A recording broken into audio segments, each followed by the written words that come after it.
اللهم صل على محمد النبي الأمي وعلى آله وسلم تسليما. أعوذ بالله من الشيطان الرجيم. بسم الله الرحمن الرحيم. ومن آياته أن خلق لكم من أنفسكم أزواجا لتسكنوا إليها وجعل بينكم مودة ورحمة إن في ذلك لآيات لقوم يتفكرون. صدق اللہ مولانا العظیم. محترم نوشاد، قابل احترام میرے دوست مفتی عتیق الرحمان صاحب، آج تو دراصل ہمارے مفتی صاحب کو یہاں ہماری نصیحت کرنا تھا. آپ سے اجازت لے کے آپ کی دعا کے ساتھ میں کچھ آپ کے سامنے باتیں لگ رہا ہوں. محترم بھائیوں، یہ بڑی مقدس محفل ہے، بڑی مبارک محفل ہے، اور یہ عقد جو کہ مسجد میں ہو رہا ہے، دلہا اور دلہن والے دونوں خاندان واقعی مبارکباد ہے. اور ان لوگوں نے پوری کوشش کی ہے کہ اس نکاح کو اس طریقے سے بھی کیا جائے جو نبی کریم صلی اللہ علیہ وسلم سے ثابت ہے. مہر نہ قطع کیا گیا. یہ جو محفل ہے، دو جوڑوں کو ایک خاندان ایک اس میں ایک نئی جوڑے میں جوڑنے والی اس کے تعلق سے جو میں نے آپ کے سامنے سورہ روم کی 21ویں آیت تلاوت کی ہے. بڑی مبارک آیت ہے. اللہ سبحانہ و تعالیٰ اس سے پہلے اور اس کے بعد کی جملہ 7 آیتوں میں اللہ کے نشانیوں کا تذکرہ کرتے ہیں. یہ سورج، یہ چاند، یہ پہاڑ، یہ ہر چیز یہ اللہ کی نشانیاں ہیں. اور 21ویں آیت میں خصوصاً اس نشانی کا، اس اللہ کی نشانی کا ذکر ہے. وَمِنْ آيَاتِهِ أَنْ خَلَقَ لَكُم مِّنْ أَنفُسِكُمْ أَزْوَاجًا لِتَسْكُنُوا إِلَيْهَا. یہ بھی اللہ ہی کی نشانی ہے جو تمہیں میں سے تمہارے جوڑے بنائے. لِتَسْكُنُوا إِلَيْهَا، تم ایک دوسرے سے سکون حاصل کرتے ہو. پھر وہ مودۃ و رحمہ، تمہارے درمیان اللہ سبحانہ و تعالیٰ نے محبت اور رحمت کو رکھ دی. ہم سب اس بات کے گواہ ہیں. ایک اجنبی خاتون ہماری زندگی میں آتی ہے، ہمارے ساتھ نبھاتی ہے. کسی کے ساتھ اس جوڑے کی شکل میں 10 سال 20 سال 40 سال 50 سال کی بزرگی یہاں ہے. ایک اجنبی قوم کی کیا ہے کہ اس لیے جوڑے میں جو محبت رکھے ہیں اس کی طرف اللہ سبحانہ و تعالیٰ اشارہ کر رہے ہیں. لِتَسْكُنُوا إِلَيْهَا وَمَوَدَّةً وَرَحْمَةً، تم آپس میں ایک دوسرے سے سکون حاصل کرتے ہو. آپ جانتے ہیں ایک جوڑے میں جو سکون ہوتا ہے. مودۃ و رحمہ، اللہ نے ان کے اندر محبت بھی رکھی اور رحمت بھی رکھی. اس مبارک گھڑیوں میں، اس آیت کی روشنی میں انشاءاللہ العزیز ہمارے مفتی صاحب اس صلی اللہ علیہ وسلم کی سنت کی روشنی میں جو آپ نکاح کے موقع پر قرآن مجید کی مختلف 3 آیتیں پڑھا کرتے ہیں. پہلی آیت جو سورہ نساء کی، اس میں اللہ سبحانہ و تعالیٰ سارے انسانوں سے خطاب ہے. یا ایھا الناس اتقوا ربکم، اے لوگوں، اے انسانوں، اللہ سے ڈرو اور تمہیں میں سے تمہارے جوڑے بنائے، تمہاری رشتہ داریاں قائم کی، اور انہی جوڑوں کے حوالے سے تم ایک دوسرے کا حق مانگتے ہو. اللہ سے ڈرو اور اپنے رشتہ داری قرابت داری کا خیال رکھو. یہ جو اللہ تعالیٰ کے ارشاد ہے نا، یونیورسل ہے، ساری انسانیت کے لیے. اس کے بعد سورہ عمران کی ایک آیت پڑھی جاتی ہے. اس آیت کو ایک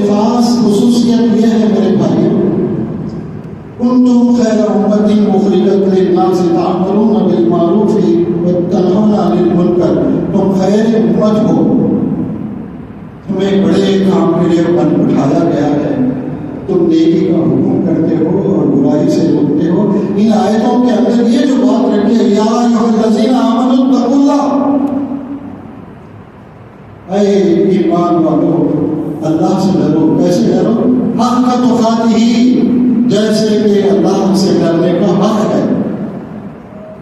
میں کیا بتاؤں، اس میں جو بلندی ہے، اس میں جو گہرائی ہے. ایک معمولی انسان سے ہم جو ڈرتے ہیں، ہم الگ الگ لوگوں سے ڈرتے ہیں، حکومت سے ڈرتے ہیں. اللہ سے ایسے ڈرو جیسے اس سے ڈرنے کا حق ہے. اندھیرے میں، اجالے میں، تنہائی میں، محفل میں، ظاہر کر کے یا دل میں، ہر حال میں اللہ سے ڈرو، اللہ سے ڈرو.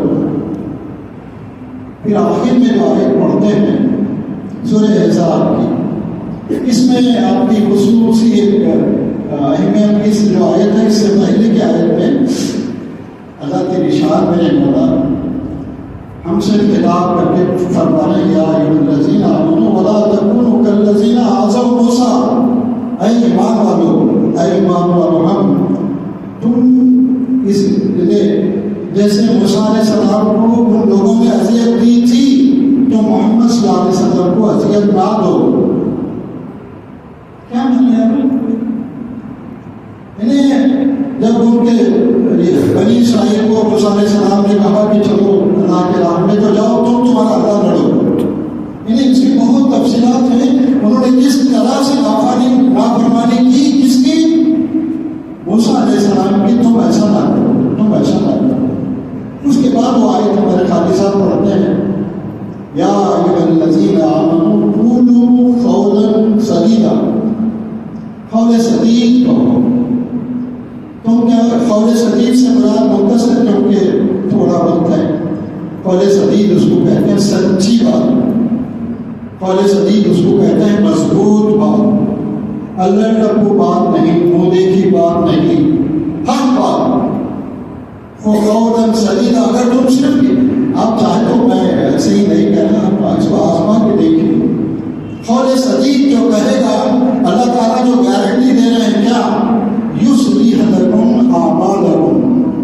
تمہارے قول کے سے تم سیدھے کھری کھری بات کہتے جاؤ، کہتے جاؤ، تمہارے اعمال کی اللہ سبحانہ و تعالیٰ اصلاح کریں گے. آپ تھوڑا آگے کسی نفسیاتی ڈاکٹر سے پوچھ کے دیکھیے، جو آدمی خراب ہوتا ہے اس کی زندگی میں اٹھان آتی ہے، اس کی زندگی میں ترقی آتی ہے، اس کی زندگی میں خالی قول سدید کے عوض میں. ایک مولانا میرے سے بہتر جانتے ہیں، ایک صحابی آپ صلی اللہ علیہ وسلم سے کچھ اجازت مانگی وہ یہ کرنے کی، مگر آپ صلی اللہ علیہ وسلم میں ٹھیک ہے وہ اللہ کی رسول کی حکمت تھی، مگر تم قول سدیدہ کہو، سچ بات کہو. اب مشکل آ گئی، کہیں چوری کرنا ہے تو صحیح بات بولنا ہے، کہیں برائی کرنا ہے تو صحیح بات بولنا ہے، اور کوئی معاملہ ہو تو مجھے قول سدید بولنا ہے. بس اس ایک نسخے میں جو نبی کریم صلی اللہ علیہ وسلم نے اس صحابی رضی اللہ تعالیٰ عنہ کو جو دیا تھا، تم سچی بات کہو، ان کی زندگی بدل گئی، ان کے زندگی سے سارے خرابات نکل گئے. آج اس موقع سے اس آیت کی 3 آیتوں کا جو میں نے آپ کے سامنے تذکرہ کیا ہے. پہلی آیت سورہ نساء کی ساری انسانیت سے، یارو یہ جو معاملہ ہے یہ جوڑوں کا، یہ شادی کا، پورے قوم کے لوگ شادی کرتے ہیں. ابھی میں ہمارے گاؤں کے شبنم اس کی بیٹی کی شادی تھی، وہاں جا کے آ رہا ہوں میں. ان کا ایک اپنا ایک انداز ہے اور ہمارا اپنا ایک انداز ہے. ٹھیک ہے، مسجد میں بیٹھے ساری انسانیت کو، اور اللہ تعالیٰ سارے انسانوں سے کیا فرما رہے ہیں کہ اللہ سے ڈرو.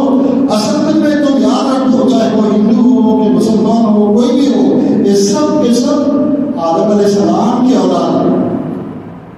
یہ پوری یونیورس میں جتنے بھی ہیں نا، اس ناطے سے بھائی بھائی ہیں. ان سے کہا جاتا ہے کہ یاد رکھو، تمہارا عقیدہ کچھ بھی ہو، تمہارا فیتھ، آپ کی بلیف کچھ بھی ہو، یاد رکھو کہ اس مولا نے تمہیں انہی دونوں سے پیدا کیا ہے. اور شروعات آدم و حوا کے حوالے سے وہ سارے کے سارے ہم خوش نصیب ہیں، ہم ایمان لائے آج مسجد میں ہیں۔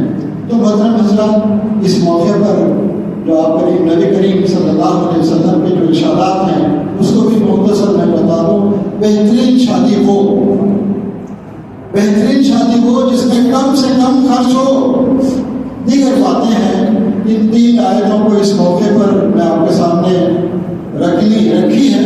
اللہ تعالیٰ ان آیتوں کے برکت سے اس مہینے کو بھی خوب اس کے خوب فائدے اس کے فضائل دلائے۔ اور آج کے دن جب یہ دولبیہ کا نکاح ہوتا ہے، ایک دعا پڑھتے تھے نبی کریم صلی اللہ علیہ وسلم، بارک اللہ لکم بارک علیکما وجمع بینہما فی خیر۔ یہ دعا دیکھیے بھائی، ہم گلے مل رہے مبارک کر رہے ہیں، تو یہ اتنی دعا، چھوٹی دعا بھی اگر یاد کر کے نوشا کو گلے ملتے ہیں تو آپ اس دعا کے ساتھ ملتے ہیں جو محمد رسول اللہ دونوں کو دعا دیا کرتے تھے۔ بارک اللہ، تمہاری اس میں برکت آ جائے، تم دونوں جو ملے ہیں اس میں برکت آ جائے، تمہاری زندگی میں خوب خوشیاں ہو۔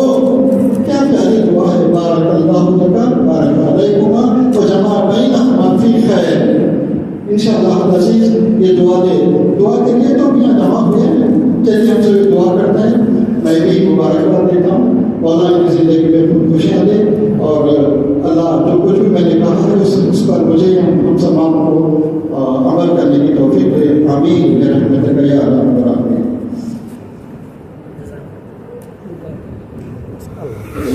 شکریہ۔ السلام علیکم ورحمۃ اللہ وبرکاتہ۔ ماشاء اللہ، بہت ہی کم وقت میں بہت